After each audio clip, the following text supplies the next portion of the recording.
कहानी की शुरुआत एक छोटी बच्ची को दिखाते हुए होती है जो एक चिट्ठी पर कुछ लिख रही थी, जिसमें वो लिखती है कि अब वो कभी नहीं बदलेगी और ना ही कभी बड़ी होगी। इतना लिखने के बाद वो अपने घर से बाहर आकर खड़ी हो जाती है और सूरज निकलने का इंतजार करती है, लेकिन जैसे ही वो ऊपर की तरफ देखती है तो उसकी आंखें हमें पीली दिखाई देती है। असल में वो बच्ची एक वैम्पायर थी। अब जैसे ही सूरज निकलता है और सूरज की रोशनी उस बच्ची पर पड़ती है तो उसका पूरा शरीर जलने लगता है, जिससे वो मर जाती है। इसके बाद हम देखते हैं कि दिन के समय पूरी दुनिया में कोई भी इंसान दिखाई नहीं देता है और पूरी दुनिया एक खाली जगह बन जाती है। अब ऐसा इसलिए हुआ क्योंकि 10 साल पहले एक इन्फेक्टेड चमगादड़ की वजह से पूरी दुनिया में प्लेग जैसी खतरनाक बीमारी फैल गई थी, जिससे ज्यादातर इंसान वैम्पायर्स बन चुके थे जो अपनी भूख मिटाने के लिए इंसानों का शिकार करके उनका खून पीते थे, जिस वजह से पूरी दुनिया में इंसानों की पॉपुलेशन बड़ी तेजी से कम होने लगी और धरती पर सिर्फ 5% ही इंसान रह गए और बाकी सब वैम्पायर बन गए। अब क्योंकि वैम्पायर्स इंसानों का खून पीकर ही जिंदा रहते थे,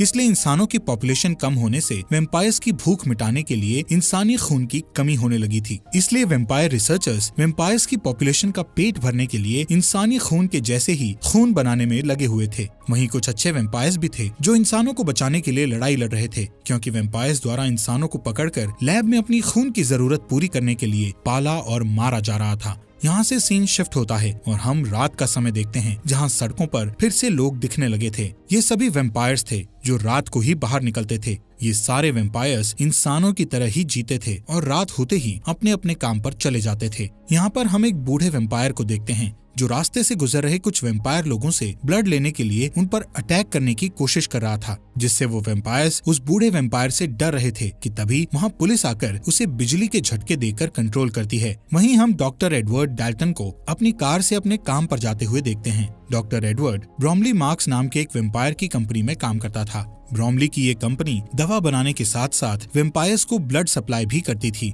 एडवर्ड वहाँ सभी रिसर्चर्स का चीफ था। अब बिल्डिंग की सिक्योरिटी से गुजरने के बाद एडवर्ड एक रूम में जाता है जहाँ इंसानों को पकड़कर मशीनों में जकड़ दिया जाता है और उनका खून निकालकर इस कंपनी के रिसर्चर उस खून पर एक्सपेरिमेंट करते हैं। असल में वो इंसानों के खून जैसा ही नकली खून बनाने की कोशिश कर रहे थे, जिससे वो उस नकली खून से वैम्पायर्स की भूख मिटा सकें, जिनमें उन रिसर्चर्स के साथ एडवर्ड भी शामिल था। असल में एडवर्ड भी एक वैम्पायर था, लेकिन उसे इंसानों को ऐसे मशीनों में कैद रखना बिल्कुल भी सही नहीं लगता था और वो अपने इस काम से बहुत दुखी था। इसलिए वो वैम्पायर होने के बावजूद भी इंसानों का खून नहीं पीता था और सिर्फ जानवरों का ही खून पीता था, वो भी कभी कभार। अब यहाँ से एडवर्ड अपनी लैब में जाकर ह्यूमन ब्लड के जैसा ही ब्लड बनाने की कोशिश करता है, लेकिन उसका ये टेस्ट फेल हो जाता है। इसके बाद वो इस कंपनी की मीटिंग में जाता है, जिसमें उसका बॉस यानी इस कंपनी का मालिक चार्ल्स ब्रोमली, उसी की लैब में काम करने वाला उसका साथी क्रिस्टोफर, सिटी कमिश्नर और एक आर्मी ऑफिसर शामिल होते हैं। अब इस मीटिंग में उन्हें पता चलता है कि जिन वैम्पायर्स को खून नहीं मिल रहा वो एक खतरनाक क्रीचर में बदल रहे हैं, जिनको वो सबसाइडर कहते थे।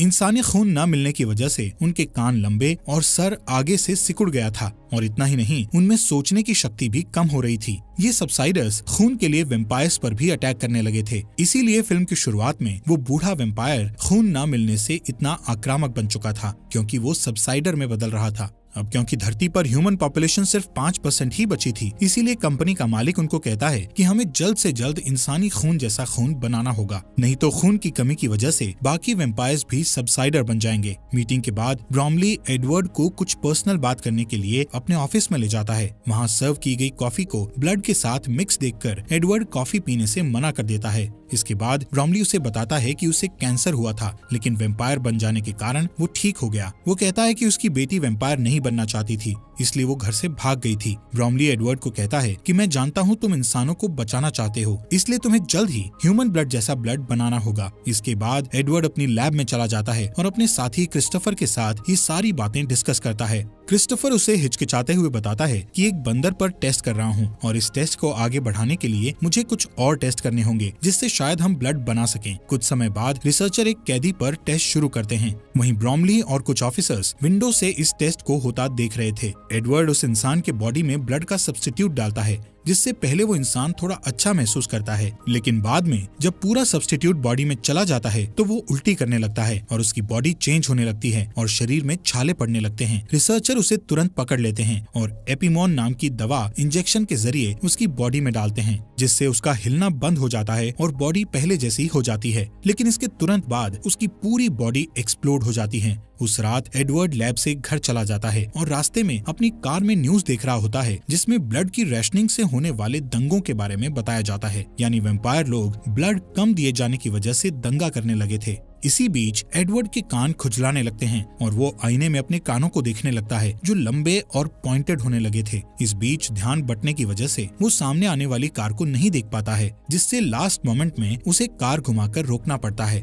लेकिन वो दूसरी कार सड़क के किनारे लगे घेरे में टकरा जाती है। एडवर्ड हेल्प करने के लिए बाहर आता है, लेकिन उसके हाथ में एक तीर लगती है। तभी दूसरी कार से कुछ लोग बाहर आते हैं जो इंसान थे और उनकी लीडर ऑड्री बेनेट थी, जिसके पास एक क्रॉसबो नाम का हथियार था जो उसे वैम्पायर से प्रोटेक्ट करता था। उसी ने एडवर्ड पर तीर चलाया था, लेकिन अचानक वहाँ पुलिस कार की आवाज आती है। एडवर्ड उन इंसानों से कहता है कि वो लोग उससे न डरें क्योंकि वो बस उनकी मदद करना चाहता था। फिर वो उन लोगों को अपनी कार में बैठने को कहता है। थोड़े हिचकिचाहट के बाद वो लोग मान जाते हैं। एडवर्ड अपने कार का डे प्रोटेक्शन सिस्टम ऑन कर देता है, जिससे सारी विंडोज ब्लैक हो जाती है और जैसे ही पुलिस आती है वो अपने हाथ में लगा हुआ एरो निकाल लेता है। जब पुलिस वाला उससे इंसानों के बारे में पूछता है तो वो इंसानों की गलत डायरेक्शन बताकर कहता है कि वो लोग भाग गए हैं। कार में ऑड्री को एडवर्ड का आईडी बैज मिलता है, जिससे उसे एडवर्ड का पेशा और उसका डेट ऑफ बर्थ पता चलता है। जब पुलिस चली जाती है तो वो लोग कार से निकलते हैं और ऑड्री एडवर्ड को बर्थडे विश करती है। फिर वो सब चले जाते हैं। कुछ समय बाद एडवर्ड घर पहुंचता है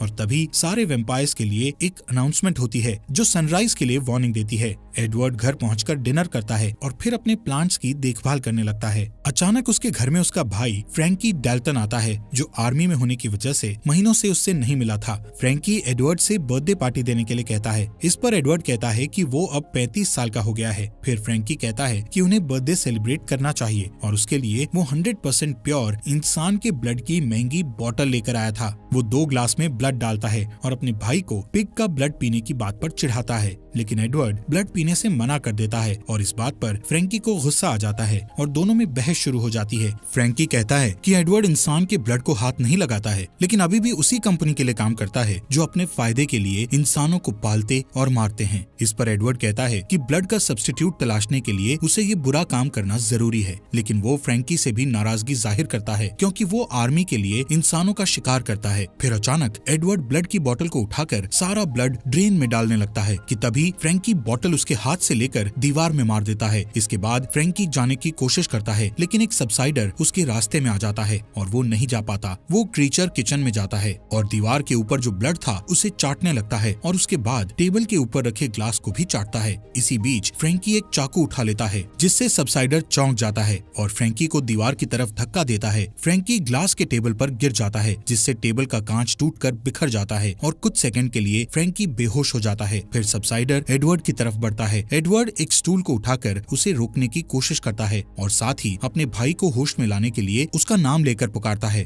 फ्रैंकी होश में आ जाता है और फिर चाकू को पकड़ता है। दोनों भाई सबसाइडर पर अटैक करने की कोशिश करते हैं, लेकिन वो जंप करके सीलिंग में लटक जाता है। इससे फ्रैंकी को चांस मिल जाता है और वो उसका सिर काट देता है। कुछ टाइम के बाद पुलिस मामले के बारे में जानने के लिए वहाँ पहुँचती है और कहती है कि अब सबसाइडर शहर में फैल चुके हैं। एक ऑफिसर को उस क्रीचर की एक रिंग मिलती है, जिससे एडवर्ड को पता चलता है कि वो एक लोकल माली था और उसे उसकी बॉडी में खुद के लगाए हुए जख्म भी मिलते हैं जो खुद को खाने से हुए थे। अगले दिन सिक्योरिटी अलार्म बजने से एडवर्ड की नींद खुल जाती है और जब वो चेक करने के लिए लाइट ऑन करता है तो ऑड्री उसकी तरफ क्रॉसबो एम करके खड़ी दिखाई देती है। ऑड्री कहती है कि उसे ऐसे वैम्पायर की तलाश है जिस पर वो लोग भरोसा कर सकते हैं और इसके लिए उसे एडवर्ड बिल्कुल सही लगता है। वो उसे एक पेपर शीट देती है जिसमें एक मैप बना होता है। एडवर्ड मैप को देख ही रहा होता है कि अचानक एक आवाज आती है और एडवर्ड उस आवाज की तरफ मुड़कर देखता है और इस बीच ऑड्री चुपचाप चली जाती है। एडवर्ड जब उस आवाज को चेक करने जाता है तो पता चलता है कि आवाज फ्रैंकी की है।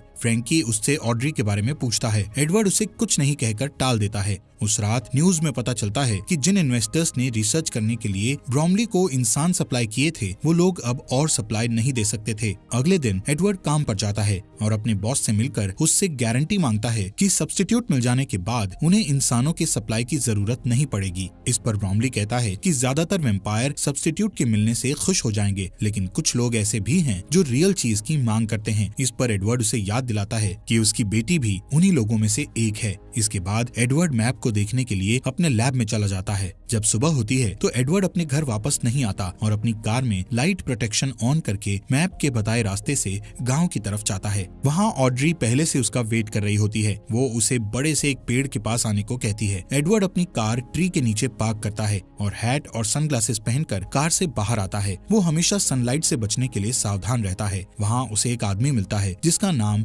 लियोनल एल्विस कॉर्मैक था। वो आदमी एक वैम्पायर था जो अब इंसान बन चुका था। एडवर्ड उससे जानना चाहता था कि वो इंसान कैसे बना, लेकिन ऑड्री को पास आता देखकर वो चुप हो जाता है। वो देखता है कि फ्रैंकी ने उसे गन पॉइंट पर रखा था। एडवर्ड उसे रोकने की कोशिश करता है लेकिन वो नहीं मानता और उसे बताता है कि आर्मी की टीम भी आने वाली है। ये सुनकर ऑड्री फ्रैंकी को रोशनी की तरफ धकेलती है और सब जल्दी से एडवर्ड की कार में बैठ जाते हैं। तब तक सोल्जर वहाँ पहुंचकर उन पर फायर करना स्टार्ट कर देते हैं और लियोनेल की गाड़ी भी बर्बाद कर देते हैं। सोल्जर उनका पीछा करते हैं और गोलियां भी चलाते हैं जिससे कार के डे प्रोटेक्टर में छेद हो जाता है। पहले ऑड्री उसे अपने हाथ से कवर करके मैनेज कर लेती है, लेकिन होल ज्यादा हो जाने के कारण कैमरा भी खराब हो जाता है और एडवर्ड आगे नहीं देख पाता है। फिर लियोनेल ड्राइविंग सीट पर बैठ जाता है ताकि वो रोड को एक होल से देख पाए और एडवर्ड लाइट से छुप जाता है। जब वो लोग कमजोर ब्रिज पर पहुंचते हैं तो लियोनेल बहुत तेजी से ड्राइविंग करके ब्रिज को क्रॉस कर लेता है, जबकि आर्मी ट्रक हैवी होने के कारण ब्रिज टूट जाता है और ट्रक ब्लास्ट हो जाती है और बाकी के लोग पीछे रह जाते हैं। रात होने के बाद वो लोग कार को नदी के पास पार्क करते हैं और लियोनेल एडवर्ड को बताता है कि वो कार में डे लाइट मॉडिफिकेशन लगाने का काम करता था, जो सूरज की रोशनी से कार के अंदर बैठे लोगों को बचाता है और कार में इस तरह के सिस्टम लगाने वाली पहली शॉप उसी की थी। लियोनेल कहता है वैम्पायर्स के लिए दिन में कार चलाना बहुत अमेजिंग होता है क्योंकि दिन के समय सड़कें खाली होती थी, लेकिन इसमें रिस्क भी था क्योंकि एक तो सूरज की रोशनी में दिखाई नहीं देता और दूसरा उन्हें अपने शरीर को भी सूरज की रोशनी से बचाना होता है और इस चक्कर में एक्सीडेंट होने का डर रहता है। और लियोनेल के साथ भी वही हुआ था।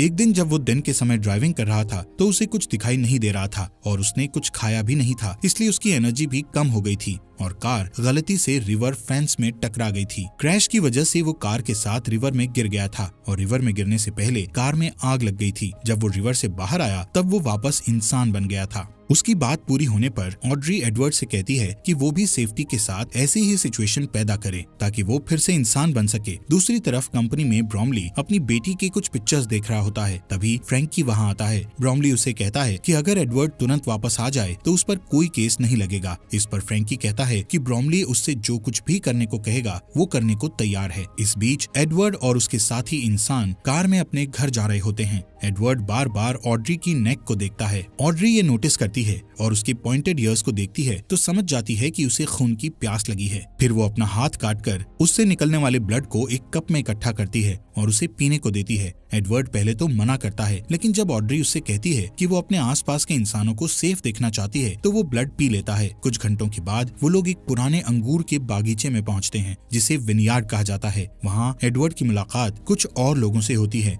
जिनका लीडर जार्विस नाम का आदमी होता है जो बचे हुए इंसानों को ढूंढने में उनकी हेल्प करता है। घर के अंदर जाने के बाद वो वैम्पायर पॉलिटिशियन वेस टर्नर से मिलता है जो ह्यूमन राइट्स के लिए लड़ता है और इंसानों की जान बचाने में हेल्प करता है। उधर कंपनी में ब्रॉमली देखता है कि उसकी मशीन इंसानों से खाली हो चुकी है और अब वहाँ कोई इंसान नहीं बचा था। रिसर्चर एक ह्यूमन बॉडी को निकाल के लाते हैं जिसमें से पूरा ब्लड निकाला जा चुका था और अब वो किसी काम का नहीं रहा था। यहाँ सीन शिफ्ट होता है और मेट्रो स्टेशन पर एक कॉफी शॉप को दिखाया जाता है जहाँ एक आदमी शिकायत करता है कि उसकी कॉफी में ब्लड नहीं है। इस पर वहाँ काम करने वाली औरत कहती है कि उसे कॉफी में सिर्फ 5% ब्लड मिलाने का ऑर्डर है, लेकिन वो आदमी नहीं मानता और एक ब्लड बैग चुरा लेता है और जब वो उसे पीने के लिए खोलने की कोशिश करता है तो ब्लड चारों तरफ बिखर जाता है जिससे आसपास जमा सभी लोग ब्लड पीने के लिए पागल हो जाते हैं और हंगामा करने लगते हैं। ये देखकर पुलिस वाले वहाँ आते हैं और उन्हें बिजली के झटके देते हैं। अगले दिन विनयार्ड में एडवर्ड एक टेस्ट करने के लिए लियोनेल से कुछ ब्लड लेता है और उससे उस दिन के बारे में बात करता है जब वो इंसान बना था। एडवर्ड को लगता है कि सूरज की रोशनी से होने वाली जलन को कंट्रोल करने के लिए ब्लड के सब्स्टिट्यूट का टेस्ट बॉडी के अंदर ही किया जा सकता है। कुछ घंटे काम करने के बाद जब वो ब्रेक लेने के लिए लैब से बाहर जाता है तो ज्यादातर इंसान उससे दूर हो जाते हैं क्योंकि वो एक वैम्पायर था। फिर ऑड्री वहाँ आती है और उसे कहती है कि सबको उससे डर लगता है, लेकिन उसे विश्वास है कि वो उनकी हेल्प कर सकता है। एडवर्ड कहता है कि वो वैम्पायर नहीं बनना चाहता था, लेकिन फ्रैंकी ने उसे धोखे से वैम्पायर बना दिया था। फिर एडवर्ड नोटिस करता है कि वहाँ बड़े बड़े टैंक्स थे जिनमें अंगूर को खमीर करके शराब बनाई जाती थी। ऑड्री कहती है कि वो सारे टैंक्स एयर टाइट हैं। फिर वो दोनों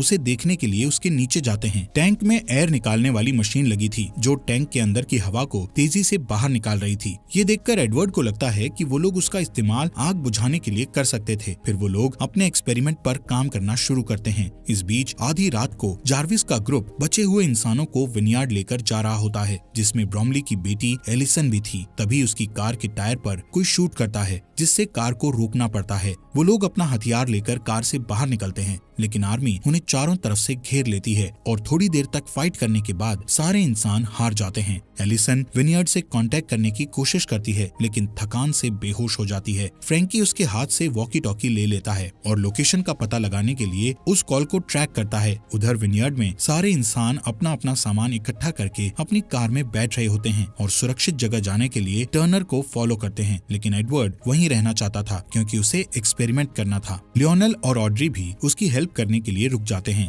इधर एलिसन को जब होश आता है तो वो खुद को अपने फादर के ऑफिस में पाती है और जब उसका फादर ब्रोमली आता है तो वो एक चाकू उठा लेती है। एलिसन अपने पिता से अपने दोस्तों को छोड़ देने के लिए कहती है। ब्रोमली कहता है कि वो उसे देखकर खुश है और उसे गले लगा लेता है। फिर कहता है कि वो उसके दोस्तों के लिए कुछ नहीं कर सकता है। इस पर एलिसन उसे धकेल देती है और डोर की तरफ भागती है, लेकिन एक सोल्जर उसे हिट करता है और वो बेहोश हो जाती है। ब्रोमली को रियलाइज होता है कि उसकी बेटी ने उसे चाकू मार दिया है। अगले दिन विनयार्ड में एक्सपेरिमेंट स्टार्ट होने वाला होता है। ऑड्री मॉनिटर्स को देखने का जिम्मा लेती है और लियोनेल टैंक के नीचे एडवर्ड के साथ रहता है। एडवर्ड के चेस्ट में एक हार्ट मॉनिटर अटैच किया जाता है और उसे एक वेट ब्लैंकेट से कवर किया जाता है। प्रोसेस बहुत सिंपल होता है। वो लोग टैंक को ओपन करते हैं जिससे सनलाइट अंदर आती है और एडवर्ड चलने लगता है और उसके बाद वो लोग एयर एक्सट्रैक्टर यानी हवा निकालने वाली मशीन को यूज करके आग को बुझा देते हैं। पहले 2 बार में उनकी कोशिश फेल हो जाती है, लेकिन तीसरी बार में वो लोग एडवर्ड को लंबे समय तक जलने देते हैं और इस बार उनका टेस्ट कामयाब हो जाता है और एडवर्ड इंसान बन जाता है। वो लोग बहुत खुश होते हैं, लेकिन तभी आर्मी आ जाती है और वो लोग बचने के लिए शराब के बैरल में छुप जाते हैं। दूसरी तरफ कंपनी में फ्रैंकी ब्रोमली के पास जाता है जिसका इलाज चल रहा था। ब्रोमली फ्रैंकी से अपनी बेटी के लिए कुछ करने को कहता है और फ्रैंकी एलिसन को देखने के लिए चला जाता है। एलिसन अभी भी वैम्पायर नहीं बनना चाहती थी, लेकिन फ्रैंकी उसे अपने दांतों से काट लेता है ताकि वो वैम्पायर बन जाए। इधर विनयार्ड में तीनों इंसान अपने छुपने की जगह से निकलते हैं। एडवर्ड बाहर जाता है और पहली बार सनलाइट जब उसकी स्किन को टच करती है तो उसे बहुत अच्छा लगता है। लियोनेल अपनी पुरानी कार निकालता है। इस बीच कंपनी में ब्रोमली अपनी खाली मशीन को देखने के बाद अपनी बेटी से मिलने जाता है। एलिसन को पीने के लिए ब्लड दिया जाता है, लेकिन वो ब्लड नहीं पीती। ब्रोमली उसके पास जाता है और देखता है कि वो खुद को अपने दांतों से काट रही थी, जिससे वो इन्फेक्टेड हो गई थी। फिर वो अपने फादर पर अटैक करती है और सारी चीजों के लिए उसे ब्लेम करती है। तब एलिसन को वहाँ से हटा दिया जाता है और हर जगह सैनिक कानून लागू कर दिया जाता है, जिसके बाद वो लोग सड़कों पर सबसाइडर से फ्रीली लड़ सकते थे। इस दौरान ऑड्री, एडवर्ड और लियोनेल टर्नर के कैबिन में आते हैं, जहां वो देखते हैं कि सारे इंसान मर चुके हैं। ऑड्री को लगता है कि अब कोई उम्मीद नहीं बची, लेकिन एडवर्ड कहता है कि वो किसी को जानता है जो उनकी मदद कर सकता है। इस बीच क्रिस्टोफर को लैब में दिखाया जाता है, जो अभी भी एक्सपेरिमेंट कर रहा था। उधर आर्मी सबसाइडर्स को घसीटकर सनलाइट में मरने के लिए लेकर जा रही होती है और एलिसन भी उनमें से एक होती है। उसे मरता देखकर फ्रैंकी को अपनी गलती का एहसास होता है। उस रात क्रिस्टोफर अपने घर आता है तो एडवर्ड ऑड्री और लियोनेल को अपने लिए वेट करते हुए देखता है। एडवर्ड उससे कहता है कि उसके पास एक सोल्यूशन है जो सब्स्टिट्यूट से बेटर है और उसे हेल्प करने के लिए कहता है। उनकी बातचीत फोन रिंग होने की वजह से रुक जाती है। क्रिस्टोफर कॉल रिसीव करने के लिए चला जाता है। जब उसे आने में लेट हो जाता है तो सबको शक होता है और ऑड्री चेक करने उसके पीछे जाती है। एडवर्ड और लियोनेल उसके कोट को चेक करते हैं। यहाँ पता चलता है कि क्रिस्टोफर ने अपना फोन शुरुआत से कंपनी के साथ कॉल पर रखा हुआ था और कंपनी के सभी लोग जान गए थे कि एडवर्ड और उसके साथी कहाँ हैं। अचानक वहाँ आर्मी आ जाती है और फाइट में ऑड्री बेहोश हो जाती है और उसे पकड़ लिया जाता है। लियोनेल और एडवर्ड रोड पर बनी हुई टनल के जरिए वहाँ से बच निकलते हैं और एक पुरानी सुनसान बिल्डिंग में छुपने का फैसला करते हैं, लेकिन वहाँ एक सबसाइडर उन पर अटैक कर देता है। तभी फ्रैंकी वहाँ आ जाता है और उस क्रीचर को शूट कर देता है। वो नोटिस करता है कि उसका भाई इंसान बन गया है। ये देखकर फ्रैंकी कहता है कि उसने एडवर्ड को इसलिए वैम्पायर बनाया था क्योंकि वो उसे मरता हुआ नहीं देखना चाहता था। वो अपनी गलती के लिए माफी मांगता है और अब उनकी हेल्प करना चाहता है, लेकिन जब लियोनल पास आता है तो फ्रैंकी को खून पीने की तलब होती है और वो उसे काटने के लिए उस पर जंप कर देता है। एडवर्ड उसे पकड़ लेता है और उसे धक्का देकर लियोनल से दूर कर देता है और उसे शूट करने ही वाला होता है, लेकिन कुछ नोटिस करके रुक जाता है। कुछ समय बाद एडवर्ड कंपनी की बिल्डिंग में एंटर करता है और अपने सारे अलार्म ऑफ कर देता है। सिक्योरिटी उसे पकड़ के ब्रॉमली के ऑफिस ले जाती है। वहाँ वो देखता है कि ब्रॉमली ऑड्री का हाथ काटकर उसका ब्लड पी रहा था। एडवर्ड कहता है कि वो सारी बातों के लिए दुखी है और फिर से वैम्पायर बनना चाहता है। उसकी बात सुनकर ऑड्री को लगता है कि एडवर्ड उसे धोखा दे रहा है और वो अपसेट हो जाती है, पर ब्रॉमली कहता है कि अब उसे सब्स्टिट्यूट मिल गया है और इसलिए उसे एडवर्ड की जरूरत नहीं है और वो उसे बुज़दिल कहता है। इस पर एडवर्ड ब्रॉमली से कहता है कि वो भी एक बुज़दिल है जो अपनी खुद की बेटी को वैम्पायर में नहीं बदल पाया। इस बात से ब्रॉमली को गुस्सा आ जाता है और वो एडवर्ड को काट लेता है, लेकिन एडवर्ड कोई रिएक्शन नहीं देता क्योंकि ये एडवर्ड का प्लान था। अब ब्रॉमली इंसान में बदलने लगता है। फिर एडवर्ड को याद आता है कि फ्रैंकी भी ऐसे ही ह्यूमन में बदल गया था। इससे पता चलता है कि जो वैम्पायर ठीक होकर ह्यूमन बन चुके थे उनका ब्लड ही सोल्यूशन बन गया था। इतने में ब्रॉमली अलार्म प्रेस करके सिक्योरिटी को बुलाता है। तभी आर्मी ट्रक वहाँ पहुँच जाती है। सोल्जर अपनी गाड़ियों से बाहर आते हैं और डोर ओपन करके देखते हैं कि ब्रॉमली चेयर में बंधा हुआ है। सारे वैम्पायर पागल हो जाते हैं और उसका खून पीकर अपना पेट भरने लगते हैं। इस दौरान ऑड्री और एडवर्ड कुछ हथियार लेकर नीचे आते हैं और बिल्डिंग से निकलने ही वाले होते हैं, लेकिन बहुत सारे सोल्जर आकर उनका रास्ता रोक देते हैं। इतने में एक कार ग्लास डोर को तोड़ते हुए अंदर आती है, जिसमें लियोनल और फ्रैंकी बैठे होते हैं। वो सोल्जर्स को हिट करते हुए एडवर्ड तक पहुंच जाते हैं ताकि उसे बचा सकें,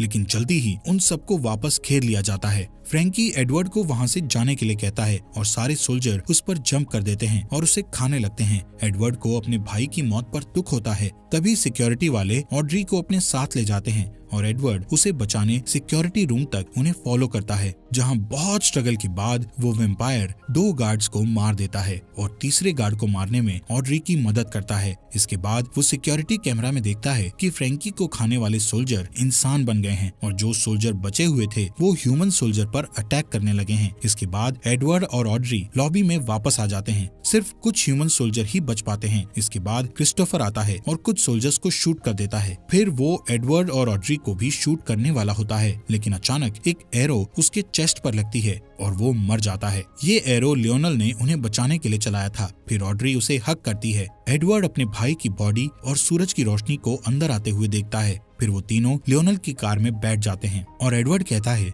कि अब उनके पास क्योर है और वो अब सबको पहले जैसा कर सकते हैं। इसी के साथ ये मूवी खत्म हो जाती है। दोस्तों, हमारे फॉक्स एक्सप्लेनर हिंदी चैनल को सब्सक्राइब करना मत भूलना।